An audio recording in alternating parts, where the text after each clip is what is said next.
Be verb বলো, linking verb বলো, stative verb বলো, মেইন ভার্ব বলো, সবগুলি কারেক্ট হবে। ঠিক আছে কিনা? তো সেম টু সেম এখানে রাম কেমন, রাম কেমন, এখানে রাম হচ্ছে ব্রেভ, তার জন্য এখানে ইজ আমরা ব্যবহার করেছি। তো কথার উদ্দেশ্য হচ্ছে লিঙ্কিং ভার্ব আর stative verb both are same. তো যখনই সেন্টেন্সের মধ্যে is, am, are, was, were, is, am, are হচ্ছে প্রেজেন্টে এবং ওয়াজ, ওয়ারকে আমরা পাস্টে ইউজ করি, যখন দেখবে এগুলি সিঙ্গেল রয়েছে সেন্টেন্সের মধ্যে, মনে রাখবে এগুলি লিঙ্কিং ভার্ব, এবং মনে রাখবে এগুলির পরে নাউন আসবে নয়তোবা অ্যাডজেক্টিভ আসবে। যেমন আমি এখানে একটা নাউন লিখেছি আর অ্যাডজেক্টিভ লিখেছি। নাউন আর অ্যাডজেক্টিভ ছাড়া আর কখনো কোনো কিছু ইউজ করতে পারবে না লিঙ্কিং ভার্বের পরে, লিঙ্কিং ভার্বের পরে। তো বন্ধুরা, আজকে আমরা টেন্স থেকে খুব একটি ইম্পর্টেন্ট পার্ট আমরা পড়ব, যেটা অলরেডি আমি তোমাদের ক্লাসে অ্যাডভার্ব অফ ফ্রিকোয়েন্সি নিয়ে আমি তো বন্ধুরা, আজকে আমরা টেন্স থেকে খুবই একটা গুরুত্বপূর্ণ বিষয় নিয়ে আজকে ডিসকাস করব। তো অলরেডি আমরা কিছু জিনিস পড়ে নিয়েছি, যেমন অ্যাডভার্ব অফ ফ্রিকোয়েন্সি, তারপরে আমরা পড়েছিলাম যে স্টেটিভ ভার্ব, পড়েছি কিনা? তো আজকে আমরা ভেবেছিলাম প্রেজেন্ট পারফেক্ট এবং প্রেজেন্ট পারফেক্ট কন্টিনিউয়াস শুরু করব, বাট আমি ভাবলাম যে তোমাদের জন্য আরেকটা বিষয় আমি ক্লিয়ার করে দিচ্ছি যে হেল্পিং ভার্ব আর স্টেটিভ ভার্বের মধ্যে ডিফারেন্স কী। কারণ অনেক স্টুডেন্টসরা এখানে রয়েছে যারা হেল্পিং ভার্ব এবং স্টেটিভ ভার্বের মধ্যে যে ডিফারেন্স রয়েছে সেটা বুঝতে অসুবিধা হয়।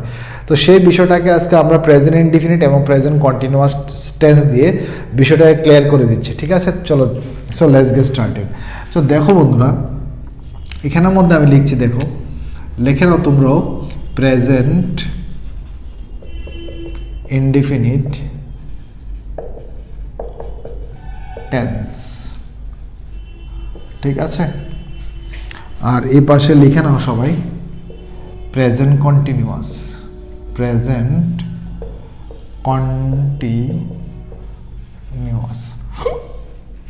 তো আমরা শিখেছিলাম যে প্রেজেন্ট কন্টিনিউয়াস কি করবে, প্রেজেন্ট কন্টিনিউয়াস টেম্পোরারি অ্যাকশনকে রিপ্রেজেন্ট করে, কি টেম্পোরারি অ্যাকশনকে রিপ্রেজেন্ট করে। আর প্রেজেন্ট ইনডিফিনিট, হ্যাঁ ভেরি গুড, পার্মানেন্ট বা কি ফ্রিকোয়েন্ট অ্যাকশনকে রিপ্রেজেন্ট করবে, পার্মানেন্ট বা ফ্রিকোয়েন্ট। ঠিক আছে, পার্মানেন্ট অ্যাকশন বা কোনো ফ্রিকোয়েন্ট অ্যাকশনকে প্রেজেন্ট ইনডিফিনিট টেন্সে আমরা দেখাবো, আর টেম্পোরারি যদি হয় তাহলে এটাকে আমরা প্রেজেন্ট কন্টিনিউয়াসে দেখাবো। এখন আমরা কিছু স্ট্রাকচার দেখেছিলাম প্রেজেন্ট ইনডিফিনিট টেন্সের, ইয়েস অর নো? তো তার মধ্যে একটা স্ট্রাকচার ছিল, লিখে নাও তোমরা, যেমন subject plus is, am, are plus complement. ঠিক আছে, তো এই স্ট্রাকচারটা তোমাদের একটু বুঝতে হবে, এই স্ট্রাকচারটা তোমাদের একটু বুঝিয়ে দিই, তাহলে আশা করি তোমাদের অনেকটা ক্লিয়ার হবে। আরেকটা এদিকে আমরা লিখে নিচ্ছি, subject plus is, am, are plus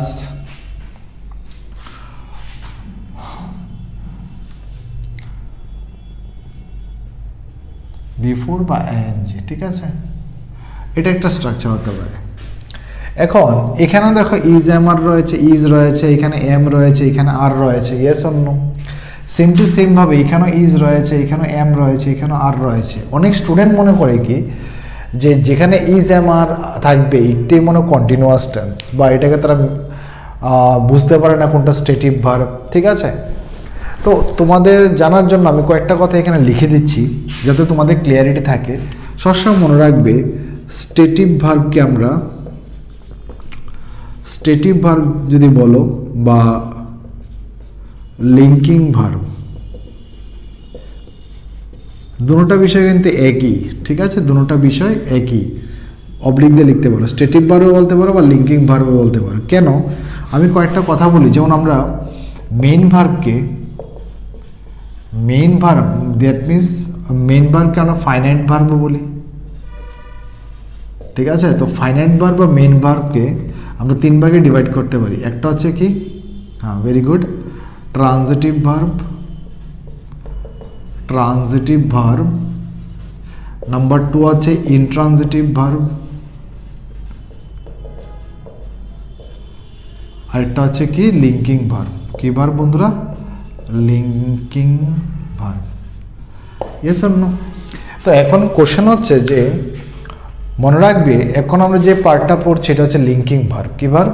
linking verb. তো লিঙ্কিং ভার্বকে আমরা স্টেটিভ ভার্বও বলতে পারি। এখন অনেকের সমস্যা হচ্ছে যে লিঙ্কিং ভার্ব কি এবং লিঙ্কিং ভার্ব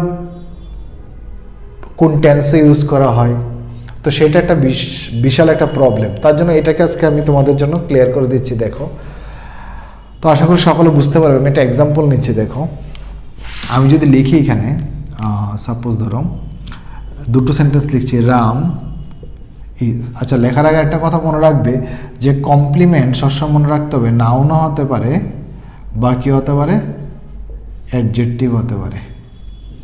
কমপ্লিমেন্ট নাউন হতে পারে, অ্যাডজেক্টিভ হতে পারে। তো এখানে সেন্টেন্সটা দেখো, রাম ইজ এ স্টুডেন্ট। ঠিক আছে, আরেকটা সেন্টেন্স আমি এখানে লিখছি, দেখো, রাম ইজ ব্রেভ। ওকে, তো দুটো সেন্টেন্স লিখলাম। তারপরে এখানে আমাদের আরেকটা সেন্টেন্স আমি উপরে লিখছি, দেখো, Ram is doing his homework. তাহলে কয়টা সেন্টেন্স লিখলাম? তিনটা সেন্টেন্স লিখলাম। একটা হচ্ছে কি রাম ইজ এ স্টুডেন্ট, সেকেন্ডটা হচ্ছে কি রাম ইজ ব্রেভ, থার্ড হচ্ছে কি Ram is doing his homework. এখন আমরা যদি বোঝার চেষ্টা করি, জানার চেষ্টা করি, দেখো এখানে রাম হচ্ছে সেন্টেন্সের সাবজেক্ট, ইয়েস অর নো? সেন্টেন্সের সাবজেক্ট, ভেরি গুড। তো এখানে দেখো ইজ যে ভার্বটা রয়েছে এটা তো একটাই ভার্ব এখানে না, আরও কিছু ভার্ব রয়েছে এখানে। আচ্ছা, এখানে তোমাদেরকে সিম্পল একটা কোশ্চেন করছি যে এখানে ইজ ছাড়া কি আর অন্য কোনো ভার্ব রয়েছে? That is my question. তো যেহেতু এখানে ইজ ছাড়াও আর অন্য কোনো ভার্ব নেই, তার জন্য এটা হয়ে যাবে লিঙ্কিং ভার্ব, বা এটাকে বলতে পারো স্টেটিভ ভার্ব, বা এটাকে তুমি মেন ভার্বও বলতে পারো। কেন? কারণ মেন ভার্বের তিনটা পার্ট, একটা হচ্ছে ট্রানজিটিভ, ইনট্রানজিটিভ, একটা হচ্ছে লিঙ্কিং। তো তার জন্য তুমি এটাকে মেন ভার্ব বলো, এটাকে তুমি লিঙ্কিং ভার্ব বলো, এটাকে স্টেটিভ ভার্ব বলো, all the answers will be correct. এখন নেক্সট এ হচ্ছে এখানে কি ডিটারমিনার। তো অনেকে আর্টিকেল বলো, that would be correct, determiner. আর এটা হচ্ছে নাউন, ইয়েস অর নো? এবং এই দুইটা মিলে কি তৈরি করবে? Noun phrase. কি তৈরি করবে? Noun phrase. আশা করি সকলে বুঝতে পারছো। দ্যাট মিনস আমি যে বিষয়টা তোমাদের আজকে ক্লিয়ার করতে চাইছি যে লিঙ্কিং ভার্ব, স্টেটিভ ভার্ব, মানে ভার্বের মধ্যে কোনো ডিফারেন্স নেই। লিঙ্কিং ভার্ব কি হবে? সেম হবে। Linking verb is as same as stative verb. হ্যাঁ, আমার সাথে বলো, linking verb is as same as stative verb. Also we can call it main verb also. তো এখন দেখো, তো রাম ইজ এ স্টুডেন্ট, তো এখানে ইজ হচ্ছে লিঙ্কিং ভার্ব।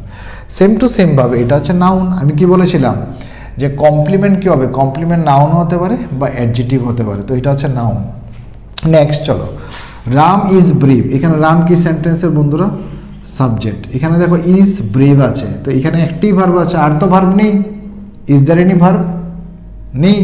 তো যেহেতু ইজ সিঙ্গেল ভার্ব, তার জন্য এটাকে আমরা লিঙ্কিং ভার্ব বলতে পারি বা স্টেটিভ ভার্বও বলতে পারি বা এটাকে আমরা মেন ভার্বও বলতে পারি।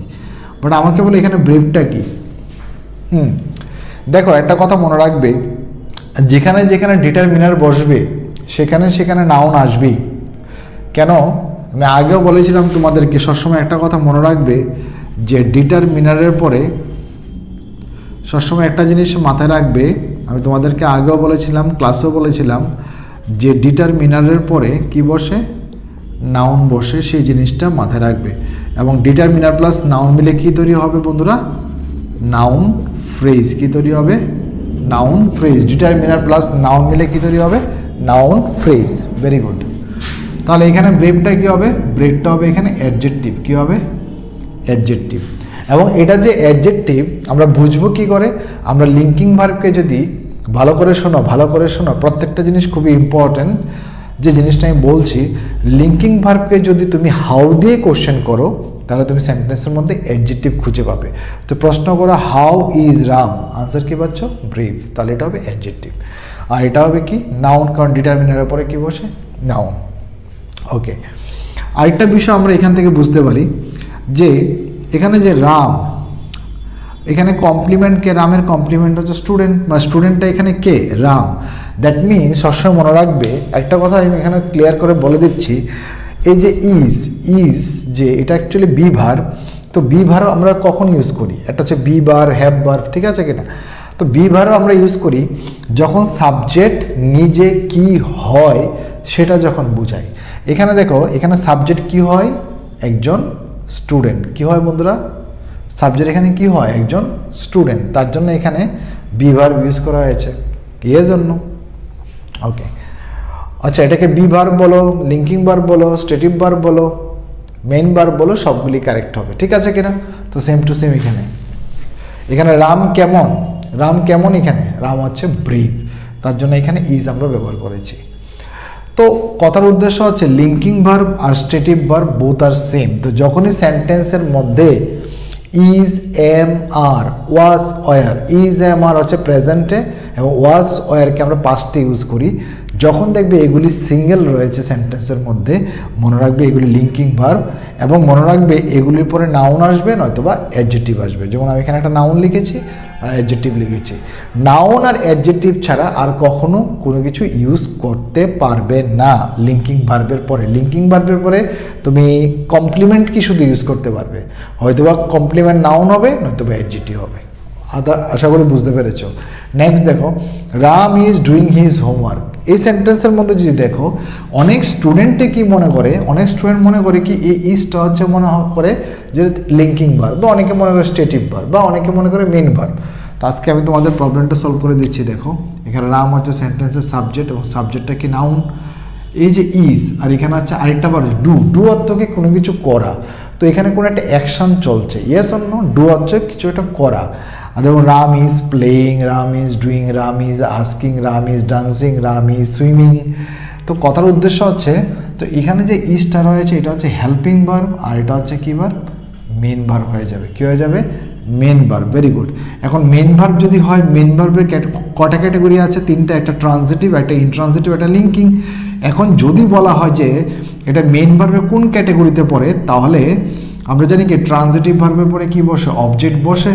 তাহলে এই যে ডুইং এর অবজেক্ট কোনটা, হোমওয়ার্ক, তার জন্য এটা তো মেইন ভার্বও বলতে পারো, আর ডিপলি যদি বলতে চাও তাহলে এটাকে তুমি ইচ্ছা করলে ট্রানজিটিভ ভার্বও বলতে পারো। তো কথার উদ্দেশ্য হচ্ছে Ram is doing his homework. তো এই ইজ হচ্ছে এখানে হেল্পিং ভার্ব, এখানে ইজটা কি ভার্ব, হেল্পিং ভার্ব, এখানে ডুইংটা হচ্ছে মেইন ভার্ব, আর এখানে ইজ হচ্ছে মেইন ভার্ব। কিন্তু এখানে ইজ মেইন ভার্ব না, ইজ হচ্ছে এখানে হেল্পিং ভার্ব। এখানে হেল্পিং ভার্বের কাজ কি, হেল্পিং ভার্বের কাজ হচ্ছে মেইন ভার্বকে সাহায্য করা। তো ইজ এখানে মেইন ভার্বকে হেল্প করছে। এখানে ইজ হচ্ছে মেইন ভার্ব, এখানে ইজ হচ্ছে মেইন ভার্ব। তুমি স্ট্যাটিক ভার্ব বলো, লিঙ্কিং ভার্ব বলো, বি ভার্ব বলো, সবগুলি কারেক্ট হবে। আশা করি তোমরা এতটুকু পর্যন্ত বুঝতে পেরেছ। তো বন্ধুরা, আজকে যে কনসেপ্টটা আমরা এখানে পড়েছি আশা করি তোমাদের জন্য খুবই দরকারি, এবং এখানে তোমরা বুঝতে পেরেছো যে লিঙ্কিং ভার্বকে আমরা স্ট্যাটিক ভার্ব বলি বা মেইন ভার্ব বলি, আর এখানে ইজ হচ্ছে হেল্পিং ভার্ব। তো দুটোটার মধ্যে ডিফারেন্স আশা করি তোমাদের ক্লিয়ারিটি অনেকটা চলে এসছে, এবং তোমাদের এই ভালো করে যদি ভিডিওটা ভালো করে আবার প্রথম থেকে লাস্ট পর্যন্ত ভালো করে দেখো, তাহলে তোমাদের সম্পূর্ণ ক্লিয়ারিটি চলে আসবে linking verb, static verb, main ভার্বের উপরে। তো আজকের ভিডিওতে আমি এতটুকুই রাখছি। নেক্সট ভিডিওতে আমরা নেক্সট পার্ট নিয়ে টেন্সের আলোচনা করব। Thank you, have a good day, wish you all the best, bye bye, tata.